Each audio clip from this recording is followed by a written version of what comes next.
Hey everybody, this is Samir from Remax About Town.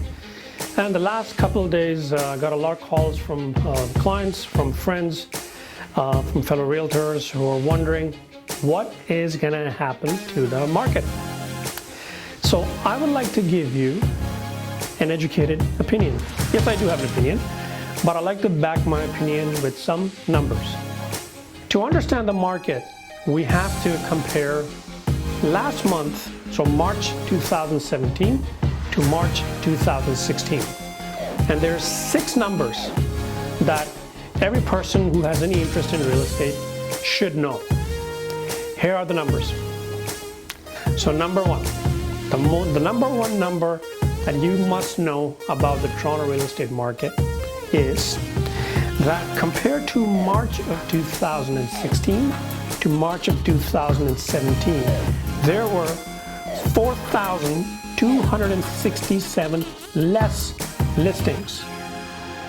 And that equates to 35% less inventory in the market. Number two, the amount of sales, so the difference between March 2016 to March 2017, March 2017 had 1,817 more sales than last year. So that's an increase of 18%.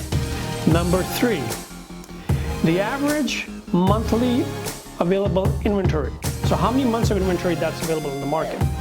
From last year to this year, that number is down by 0.5. So there's half a month less inventory available. Number four, the average days on market of a home compared to March 2016 to March 2017 is down by 6 days, and that is down by 38%. What all this equates to is the big number, which everybody is always curious to know, is number 5, which is the average price of a home in Toronto from 2016 to 2017 has risen by $228,556. And that equates to an increase in pricing of 33%. The difference in sales volume from March 2016 to March 2017 is up $4 billion. That's right, $4 billion. And that's up 57%. I love numbers. I'm a bit of a numbers guy. But let's say if you were not a numbers person, okay? And you tell me if you need an expert to help you understand this. If the number of buyers is up 18%, the inventory is 35% less. How do these new rules help these numbers? How will these numbers be affected by the new rules? So, get rid of this for a sec. So Mr. and Mrs. Seller, you've had a great time, okay? Anybody who was selling property has had a great time. Mr. and Mrs. Buyer, you have really taken quite a few shots this year, okay?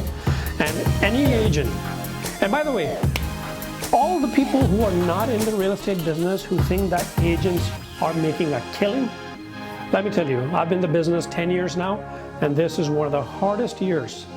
I have never worked this hard to do the same amount of business as I did last year. Is because you want to always advise your buyers properly. And right now, there's so much demand for real estate in Toronto that is really, really difficult. What do I think? This is my educated opinion, and it's based on these numbers I just shared with you. And there's going to be a short window in this. How long? I got no clue. Okay, but there will be a short window where a buyer finally has a little bit more chance of choice, maybe, in the sense that there may be some buyers who will say, you know what, I don't know what's going on, I'll take a bit of a break.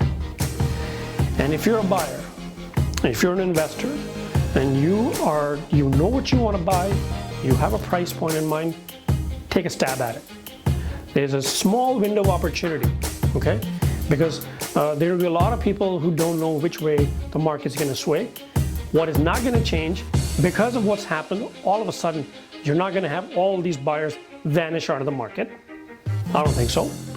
Second of all, you're not going to have all of a sudden a ton of inventory show up. I don't think that's going to happen. What is happening to our city is that we have about 80,000 people coming to the city every year, but we do not have 80,000 homes coming onto the market. Okay? Number one. Second of all, I'm an immigrant. My parents moved to this country in 1987, and obviously I didn't have the stats on your average immigrant at that time, but I will tell you one thing though, and this is just, myself selling real estate for the last 9 to 10 years and just watching the city change. If you look at the immigrants who are coming into the country today and the ones who were coming into the country 30 years ago, there is a big difference, and the difference is cash. The immigrants who are coming to the country today are coming with a lot more cash than people did 30, 40, 50 years ago. So if we are going to open our country to these people, well, we have to understand that they're coming from countries where their real estate is dirt cheap. They like our country. Why? Well, I will just make a comment on Toronto. Toronto is a great city to live in. We have immense political stability. Our banks are very strong. Great opportunity for their children to have a great education here. What more can an average person ask who's immigrating to a new country? Anyways, I want to keep this related to just the numbers that I want to share with you. I think there might be a slight little window where people will be a little bit shaking. I don't know what's going to happen, blah blah blah. But it's a great opportunity. So if you're looking to make a move, if you're looking to buy that second, third, fourth, fifth, sixth investment property, now's a great time. So again, I hope you found this informative. I thank you so much for your time, and I hope to see you in the market.